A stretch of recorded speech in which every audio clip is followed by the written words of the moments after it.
আসসালামু আলাইকুম। চলেন একটা থ্রি পিসের পেছনের গল্পটা দেখে আসি। প্রথমেই সুতা প্রস্তুত করা হয়।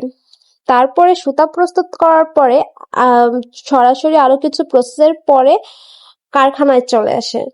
কারখানায় আমি ফার্স্টে দেখিয়ে দিলাম হ্যান্ডলুম সেকশন, তারপরে চলে যাচ্ছে পারলুম সেকশনটা। এক একটা অংশ এক একটা কারখানায় তৈরি করা হয়।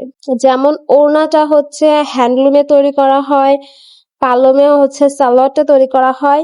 ধরেন এক একটা সিস্টেম এক এক রকম ভাবেই তাঁতিরা তৈরি করে। এই দেখেন, দেখতে পাচ্ছেন যে নিচে হাতে তারা তৈরি করছে। তো এটা হচ্ছে ভাঁজ করে একজন, কয়েকজন মিলে আসলে এগুলো সালোয়ার টালোয়ার সব ইস্ত্রি করে কতটা প্রসেসিং করে এই কাপড়গুলো বের করে আনে।